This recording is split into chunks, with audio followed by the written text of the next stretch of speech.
Hello guys, তোমরা সকলে কেমন আছো বলো? আশা করি প্রত্যেকে ভীষণ ভালো রয়েছো। আজকে আমি আবার চলে এসেছি নতুন একটা টপিকের উপরে, নতুন একটা ভিডিও নিয়ে। অবশ্যই তোমাদের এই ভিডিওটি ভালো লাগলে একটা লাইক করে দিও। চ্যানেলে যদি নতুন কোনো বন্ধু হয়ে থাকো অবশ্যই চ্যানেলটি কিন্তু সাবস্ক্রাইব করে নিতে ভুলবে না। তো চলো আজকে মূল ভিডিওতে ঢুকে পড়ি। আজকে যে বিষয়ের উপরে তোমাদের সাথে কথা বলতে চাইছি সেই বিষয়টা কিন্তু একদম নিত্য নতুন। হ্যাঁ, আজকে এই টপিকের উপরে আমি কথা বলছি, এর আগে কিন্তু কোনোদিন এই টপিকের উপরে কথা বলিনি।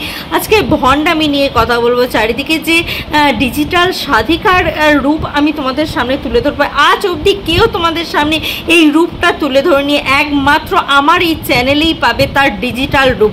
কিভাবে কি রূপ তুলে ধরলাম, কি বৃত্তান্ত, কি না রয়েছে, সমস্ত কিছুই তোমরা কিন্তু জানতে পারবে আমার এই ভিডিওর মধ্যে। তো স্কিপ না করে কন্টিনিউ করো আমার ভিডিওটি। তার আগে বন্ধুরা আমি তোমাদেরকে একটা কথা বলে দেবো, যারা এখনও অবধি আমার চ্যানেলটিকে সাবস্ক্রাইব করনি চটপট আমার চ্যানেলটিকে সাবস্ক্রাইব করে নেবে।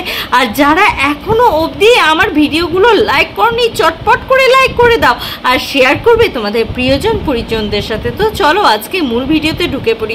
দেখো, এর আগেও আমি কিন্তু যেখানে আমাদের হিন্দু ধর্ম নিয়ে বেইমানি করা হবে, হিন্দু ধর্ম নিয়ে ভণ্ডামি করা হবে, একজন হিন্দু হিসাবে কিন্তু তার প্রোটেক্ট করা উচিত। শুধু হিন্দু বলে বলবো না, যদি কোনো মুসলিম তার ধর্মেও যদি কোনো অবমাননা হয় অবশ্যই তাদেরও কিন্তু উচিত যে নিজেদের ধর্মটাকে বাঁচানোর জন্য কিন্তু কথা বলার। সেরকম কিন্তু প্রত্যেকের ক্ষেত্রেই কিন্তু সমান, শুধু হিন্দু মুসলিম বলে নয়, খ্রিস্টান জৈন ধর্ম প্রত্যেকের। আমাদের উচিত এটাই, প্রত্যেকের ধর্মে শিষ্টাচারভাবে থাকাটা উচিত। কখনোই কোনো ধর্ম মানে নিজের কাছে নিজের ধর্ম সবসময়ই বড় হয়, তা বলে এটা নয় যে নিজের কাছে নিজের ধর্ম বড় বলে এটা নয় কখনোই যে আমরা অন্য কোনো ধর্মকে ছোট করে দেখব, কখনোই না। প্রত্যেকের কাছে প্রত্যেকের ধর্ম বড়, এবং আমাদের ধর্মটা এতটা বড় বলে যে আমরা কখনো সেই ধর্মটাকে নিয়ে ব্যবসায় পরিণত করে দেবো সেটা কিন্তু কোনো দিন কোথাও বলেনি। এরপরে আসি, তোমরা বুঝতে পারছো না হয়তো দিদি কি বিষয়ে নিয়ে কথা বলছে। হ্যাঁ, তোমাদের এই দিদি আজকে কিন্তু ডিজিটাল সাধিকা মঙ্গলা করকে নিয়ে কথা বলতে চাইছে। তোমরা সকলেই এতদিনে জেনে গেছো মঙ্গলা মা হিসাবে। আশ্চর্য ব্যাপার তো, মঙ্গলা আবার কবে থেকে মায়ে পরিণত হলো? তার তো একটা জার্নি থাকা দরকার, লাইফের তো একটা জার্নি থাকা দরকার না। যে কোনো প্রকারেই মানুষ এখন ঠাকুরকে পেয়ে যায়, কখনো কি সেটা সম্ভব? ঈশ্বর হচ্ছে পরম শক্তিমান, একটা পজিটিভ শক্তির একটা অধিকার। তো সেই শক্তিমান মানে শক্তিকে পাওয়ার, উপলব্ধি করা বা তাকে স্বপ্নে পাওয়া বা তাকে পাওয়ার পিছনে একটা মানুষের অনেক সাধনা, অনেক ত্যাগ, অনেক কঠিন পরিশ্রম থাকাটা দরকার। না হলে কিন্তু কখনোই কিন্তু আমরা সেই পরম শক্তিকে উপলব্ধি করতে পারবো না, বা কোনো দিনই পারা উচিত নয়, এটা আমার মনে হয়। এবার বলবে কেন দিদি ভাই তুমি এরকম কথা বলছো? তাহলে তোমাদেরকে একটা একটু ক্লিপস শোনাচ্ছি, তো একটু শোনো ক্লিপসটা। भगवान को साक्षी करके हमारी बात पर चिंतन करना कि वीडियो के सामने कुछ रूप और होता है अपने लोगों का, और वीडियो के पीछे कुछ और होता है। ऐसे विश्वगुरु नहीं बनता। जिसका एकांत और समाज एक होता है, जिसकी वाणी और आचरण एक होता है, जिसका उद्देश्य एक होता है, वो घर बैठे पूरे विश्व का परिवर्तन कर देगा। वो घर बैठे पूरे विश्व में जय जयकार मचवा देगा श्री भगवान की। শুনতে পেলে প্রেমানন্দজি কি বলেছেন? হ্যাঁ, অনেকেই হয়তো এই প্রেমানন্দজিকে চেনো। তো প্রেমানন্দজির সম্বন্ধে আমি কিন্তু কিছু বলতে চাইছি না, আমি শুধু তার কথাটাই বিশ্লেষণ করতে চাইছি যে এরকম কিন্তু রয়েছে যারা সাধু রূপে কিন্তু ক্যামেরার সামনে এক, ক্যামেরার বাইরে আর এক রূপ রয়েছে। সেই রূপটাই আমাদেরকে চিনে নিতে হবে। তো সেই রূপটা কিভাবে আমরা চিনব, সেই মানুষগুলোকে কিভাবে আমরা চিনব, সেটাই আমি আজকে আমার এই ভিডিওর মাধ্যমে তোমাদের সামনে তুলে ধর। দেখো, যে সাধক বা সাধিকারা যারা নিজের স্বার্থটা দেখে না, যারা জনসাধারণের স্বার্থ দেখে, জনসাধারণের স্বার্থ দেখার জন্য নিজেদের মধ্যে অনেক কষ্ট উপভোগ করে, কষ্ট নিজেদের ওপরে নিয়ে নেয়, তারাই হচ্ছে পরম সাধক বা পরম সাধিকা। এখানে দেখো মঙ্গলা মায়ের কোনো সেরকম কিন্তু কোনো ব্যাকগ্রাউন্ড নেই, তার একটা ছবি আমি তোমাদের সামনে দিয়ে দিচ্ছি। দেখতে পাচ্ছ ডিজিটাল সাধিকা কেন বলেছি? বুঝতে পারছো ছবিটা দেখে? আশা করি প্রত্যেকেই বুঝতে পারছো। তিনি কিন্তু কিছুদিন আগে মানে যখন ওই করোনা ব্যাপারটা হলো, যখন সব তোমাদের ওই ব্যাপারগুলো হচ্ছিল আর কি, ওই টাকা পয়সা নিয়ে চিট ফান্ডের যে ব্যাপারগুলো হয়েছিল, তখনই কিন্তু তিনিও কিন্তু একটা চিট ফান্ডে কাজ করতো। সেখান থেকে সে কিন্তু সব জায়গায় যখন বন্ধ হয়ে যাচ্ছে চিট ফান্ডগুলো, তখন কিন্তু তারও কিন্তু যে জবটা করছো সেটাও কিন্তু বন্ধ হয়ে গেছে। এরপর সে ভাবলো যে মানুষকে কিভাবে বোকা বানিয়ে কাজ করা যায়, তখন সে এই ঠাকুর দেবতাকে নিয়ে কিন্তু ব্যবসা তৈরি করেছে। হ্যাঁ, এটা ব্যবসা তৈরি করেছে। তোমরা কি জানো এই কথাটা? তোমরা অনেকেই হয়তো মঙ্গলা মায়ের ভক্ত রয়ে থাকবে, তো অনেকেই হয়তো আমার কথাগুলো খারাপভাবে নেবে, কিন্তু তোমাদেরকে একটা কথা বলি, খুব ভালো করে ক্লিয়ারলি বোঝো। তোমাদেরকে আমি ঠিক কি কথাটা বলতে চাইছি, তারপরে নয় তোমরা বোঝার পর কমেন্টটা করো, না বুঝে কমেন্ট করো না। তো আমি যে কথাটা বলতে চাইছি সেটা এটাই, যে সাধিকা হওয়ার পিছনে কিন্তু তার মানে ভগবানকে পেতে গেলে কিন্তু মানে বহুত পরিশ্রম করতে হয়, বহুত সাধনা করতে হয়, বহুত ত্যাগ করতে হয়। হঠাৎ করেই ঘর সংসার করছি আর আমার কাছে ভগবান চলে এলো, ভর হলো, এগুলো হয় না। ভগবান কোনো দিন ভরের মধ্যে আসেন না, যদিও বা আসেন সেটা কয়েক সেকেন্ড বা কয়েক পল, 30 সেকেন্ডও নয় বা 1 মিনিটও নয় বা কয়েক ঘন্টাও হবে না। আর যেগুলো এত টাইম ধরে মানে চলে আর কি ভরগুলো, সেগুলো কিন্তু পুরোটাই কিন্তু মিথ্যা। কোনো মিথ্যার জালে তোমরা যাতে পড়ে না যাও, সেই জন্যই কিন্তু আমি এই কথাগুলো তোমাদের সামনে বলছি। এবার বিশ্বাস করার হলে অবশ্যই করবে, যারা সাধারণ চিন্তাভাবনা দিয়ে আমার যুক্তি দিয়ে আমার কথাটা বোঝার চেষ্টা করবে, অবশ্যই আমার মনে হয় তোমরা বুঝতে পারবে। আর মঙ্গলা মা কী করছে? মঙ্গলা মা কী করছে? ঠাকুরের নাম নিয়ে সে কিন্তু ছেলে খেলা করছে। এই আমাকে এই ভক্ত এই দিয়েছে, এসি দিয়েছে, ওই দিয়েছে, সেই দিয়েছে, হ্যান দিয়েছে, ত্যান দিয়েছে, এই সমস্ত কথা বলছে। এসি লাগবে, এসি না, ওর তো ছিল তোমার কুলার ছিল। তো একজন সাধিকার কাছে কি কুলার থাকাটা কি স্বাভাবিক কথা? একটা কথা বলো তো, যে ভগবানের জন্য কাজ করে সে কিন্তু কখনোই কিন্তু নিজের স্বার্থের জন্য কিন্তু কখনোই কিন্তু কোনো এসি বা কুলার কোনো কিছুই নেবে না। এবার বলবে ঠাকুরের কি গরম লাগে? সত্যি কথা বলো তো, কোনোদিন গরম লাগে? তাহলে তারাপীঠ বলো বা নিজেদের বাড়ির পাশে যে ঠাকুরগুলো রয়েছে তাদের কি লাগে না? গরম লাগে না? তাদের ভিতরে কি ভগবানের প্রতিষ্ঠা নেই? তোমাদের বাড়ির পাশে, প্রত্যেকের বাড়ির পাশে যে মন্দিরগুলো রয়েছে সেখানে কি ফ্যান নেই? সেখানে কি এসি নেই? সর্বক্ষণ চলে। ঠাকুরেরকে দাও? নিশ্চয়ই দাও না। তাহলে ঠাকুরের কি ঠান্ডা গরম রয়েছে?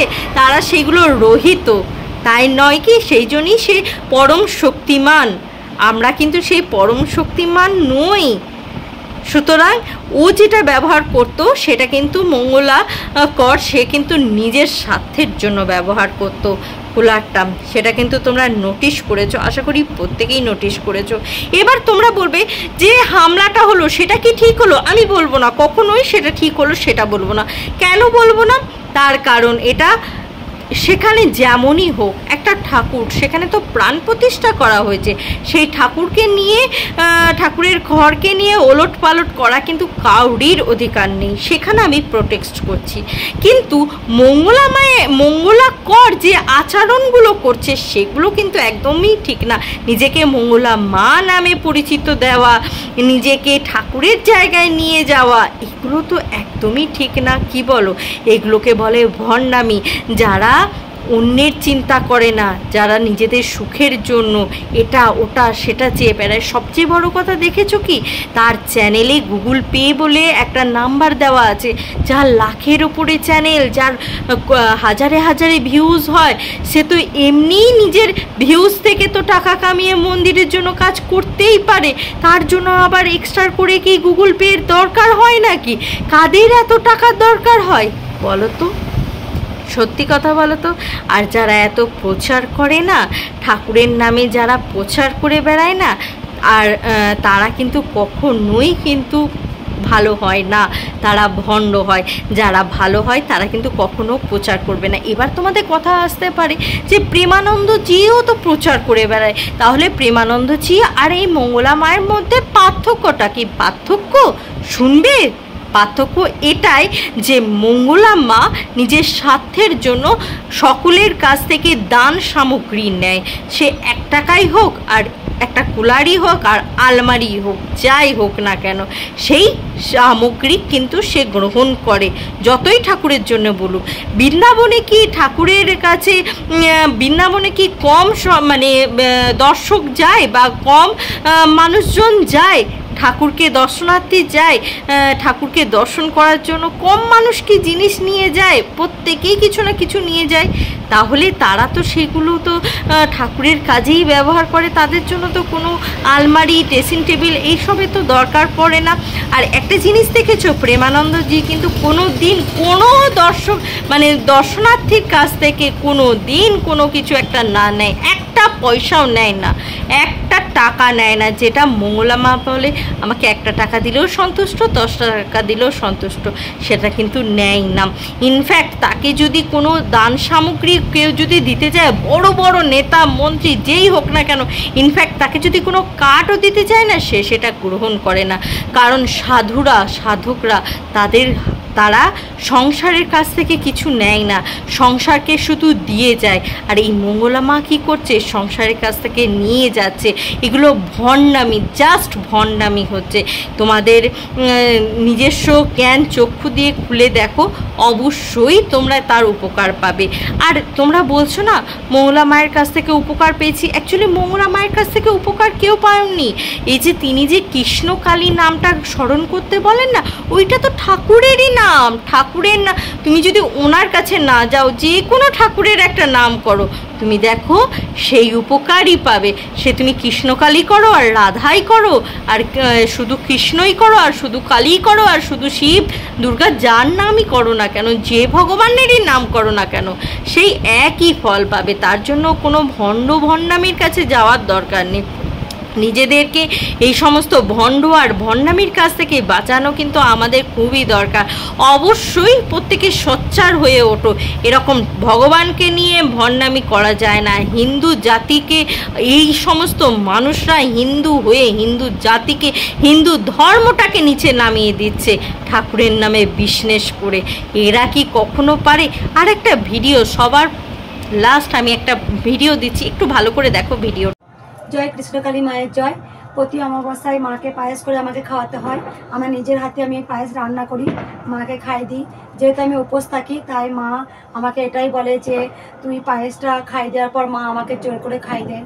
এই গোপন কথাটা আমি কাউকে বলতে চাইনি, আমি ভিডিও করতে চাইনি। অনেক মানুষ আমার ভিডিও, মায়ের ভিডিও খোঁজে, তাই মাকে আমি পায়েস খাই দিচ্ছি, একবার দেখবেন। জয় কৃষ্ণকালী মায়ের জয়, জয় কৃষ্ণকালী মায়ের জয়, জয় কৃষ্ণকালী মায়ের জয়। মা তোকে খাওয়ালাম, তুই আমাকে আবার ঘুরিয়ে খাই দিচ্ছিস। মা তোকে আমি পায়েস খাওয়ালাম, তুই আবার আমাকে ঘুরিয়ে খাইয়ে দিচ্ছিস। মা